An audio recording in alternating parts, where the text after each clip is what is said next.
Ben deliyim, yorgun ve yalnızım.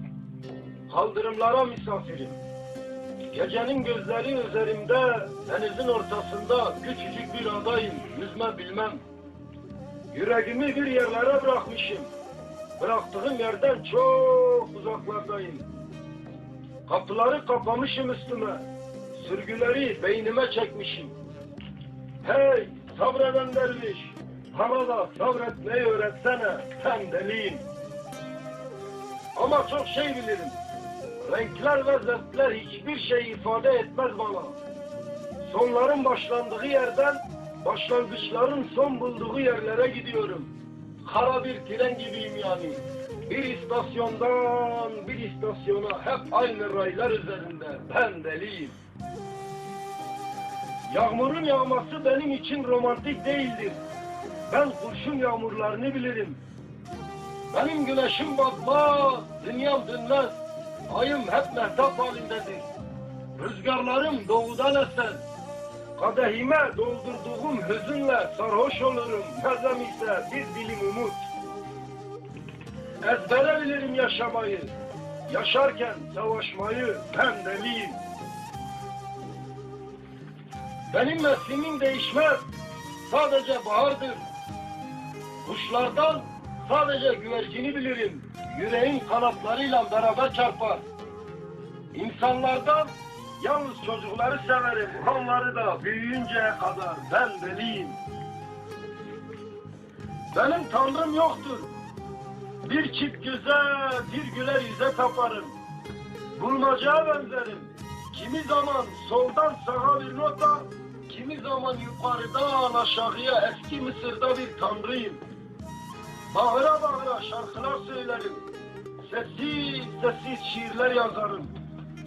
Bilmediğim yerlerin, tanımadığım kişilerin resimlerini çizerim. Ben yabancıyım bana. Ben deliyim.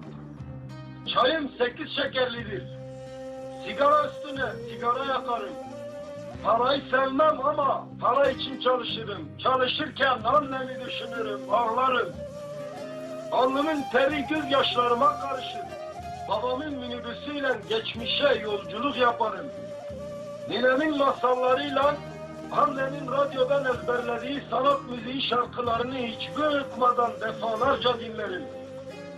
4 yaşında aşık olduğumu, ablamla vardiyalık kullandığımız çadır bezinden çantayla okula başladığımı görürüm.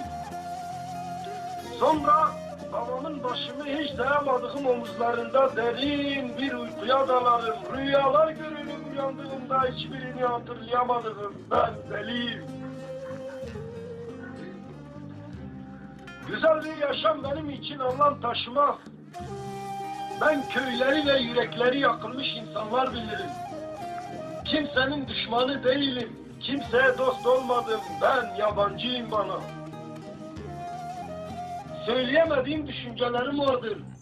Her akşam ayrı bir meydanda Atatürk heykelinin karşısında olmayan aklımı dar ağacına asar, ipini çekerim, ben deliyim. Ben buralara ait değilim. Dağları sırt sırta vermiş bir ülkem, surlarla çevrilmiş bir şehrim, 12'den sonra bol tarttığım caddelerim, kızıl sakallı bir dayım, bir de sarı saçlı yarim var benim, ben deliyim. Çizilmiş sınırları reddetmişim. Ben Hakkari'de düşen çığ, Şırnak'ta kümür yatağıyım. Eskişehir'de tavuk hücre, Nevşehir'de peri bacalarıyım. Sivas'ta katliam, Marmaris'te orman yangınlarıyım. Tunceli'de ozanların sazı, Erzurum yaylasında çoban kavalıyım. Diyarbakır'da 7 kardeş burcu, Delik'te zeytin ağacıyım. Almanya'da yıkılmış bir duvar, Amerika'da bağımsızlık heykeliyim. Fransa'da yıllanmış bir şarap, İngiltere'de özgürlük meydanıyım. Somali'de aç bir çocuk, Hollanda'da 1 gram kokainim. Irak'ta mülteci kampı, İran'da rejim muhalifi bir demokratım. Brezilya'da görkemli bir festival, Suriye ile Lübnan arasında Beka Vadisi'yim. Kürdistan'da teslim ol çağrılarına ateşle karşılık veren bir militanım. Sırtımdan vurulmuşum, oy! Tenelim 4 parça. Alnımdaki 3 renkli bayrağı, göğsümün kafesinde özgürlük türküsü öten yaralı kuş ile dalgalandırdım. Ölüm kurşun olup yağar üstüme, binlerce kez öldürülmüş ama ölmemişim. Ben Fırat'ın cambazı, doğal bir felaket, sosyal bir belayım. Ben deliyim.